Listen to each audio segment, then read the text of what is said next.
大家好，很多朋友在发面蒸馒头时，都是喜欢加白糖和酵母，还有的加白醋。其实呢都不对。今天就给大家分享一个蒸馒头最简单的方法，不需要加一粒白糖和酵母，蒸出来的馒头个个都是蓬松暄软，不塌陷也不回缩，香甜又劲道，比买的还要好吃哦。其实方法非常简单，就连新手也能一看就会哦。首先，大碗中加入2勺腐酒，然后往里面加入30度左右的温水200克，加进来之后，用勺子给它搅拌一下，把粘连到一起的给它分开。接着再往里面倒入少许的面粉，面粉我们不要一次性倒进来，要分少量多次的倒，然后用筷子给它搅拌一下。搅的时候不要朝一个方向给它搅，我们要这搅2下，那搅2下，这样不容易搅上劲儿，搅出来的面糊发酵的更快。今天我们蒸这个馒头不加一粒酵母和白糖，用这个腐酒蒸馒头，做出来的馒头香甜又劲道，保证让你不吃菜空口也能吃上2、3个。搅成像视频中这样的厚糊状就可以了。接着上面再盖上一层保鲜膜，防止外皮风干，放到温暖的地方醒发至原来的2倍大。大约30分钟之后，大家看一下我们的面糊已经发了，上面满是气泡呀。用筷子挑起来，里面的气孔非常的密集，像这样就说明发好了，而且这个味道真的是特别的好闻呀。然后用筷子给它搅一搅，顺便排排里面的空气。接着我们分少量多次的往里面倒入400克的面粉，边倒边用筷子搅拌，把它们搅成大絮状。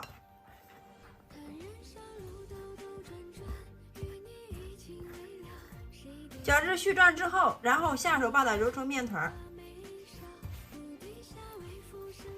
最后我们一直把它揉成一个面光、手光、盆光的面团，看一下这个状态就可以了。然后把面的表面喷入适量的食用油，用手给它涂匀，防止外皮风干。上面再盖上一层保鲜膜，放到温暖的地方2次醒发至原来的2倍大。又等了30分钟，大家看一下我们的面团已经发了满满一盆呀。看一下里面的气孔非常的密集，满是气泡，而且味道特别的好闻，发至这个状态就可以了。然后我们把面团给它取出来，把发好的面团放在案板上面，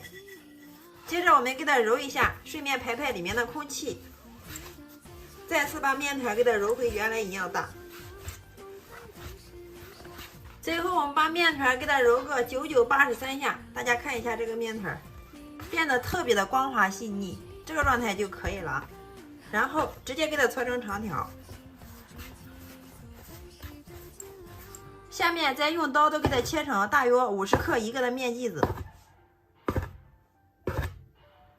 取出一个剂子出来，然后案板上面多撒一点干面粉，把取出的剂子放在案板上面，我们用个手掌先用折叠按压的方式把里面的空气给它排出来，多折叠几次。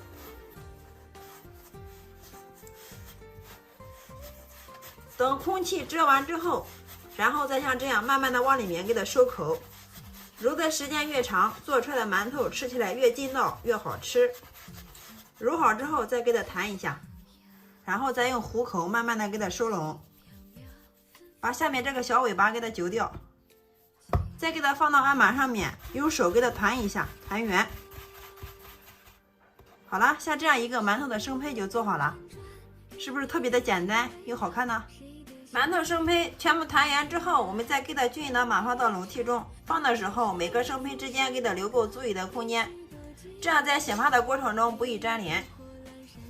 然后上面给它喷入一层清水，放到温暖的地方2次醒发至原来的2倍大。馒头生胚已经发了，大家看一下，体积明显的变大，个个都是变得胖嘟嘟的，并且我们用手按一下，可以快速回弹，一按一个坑，像这样就说明可以了。接着我们锅里面加入足量的清水，加入1勺白醋，用勺子给它搅拌一下。这里加入白醋可以使我们蒸出来的馒头不仅不会发酸，而且还会特别的洁白松软。搅拌均匀，像这样就可以了。然后把醒发好的馒头生胚给它放上来，盖上盖子，大火烧开，上气计时蒸15分钟。好了之后再焖上2分钟，这样可以使我们的馒头不塌陷也不回缩。时间到了之后，我们又焖了2分钟，大家看一下，透过玻璃盖可以清楚的看到我们的馒头真的是特别的雪白呀。这样就可以了。然后我们把盖子给它拿开，拿开的时候不要一次性打开，要先轻轻的给它放一下气，这样可以防止馒头遇到外面的冷空气引起热胀冷缩。这个就是我们蒸馒头时不回缩不塌陷的关键步骤。等气放的差不多的时候，然后再把盖子迅速给它拿开。哇，大家看一下这个馒头真的是太漂亮了，真的是雪白雪白的，像打了水光针一样。用手按压能快速回弹不塌陷，像这样就说明可以了。蒸好的馒头我们给它摆在一个漂亮的镂筐里面，端上桌就可以给家人美美的享用了。大家看一下这个馒头蒸的真的是特别的漂亮啊，洁白又松软，不塌陷也不回缩，非常的漂亮。接下来打开一个让大家看一下，哇，大家看一下里面的组织真的是特别的细密啊。打开之后一股甜甜的香味，嚼到嘴里面香甜有嚼劲啊，还是小时候的那个味道，真的是太香了。每次用这种方法蒸出来的馒头，就是不吃菜空口也能吃上2-3个，大人小孩都特别喜欢吃。关键是自己在家做的，干净卫生，无任何添加剂。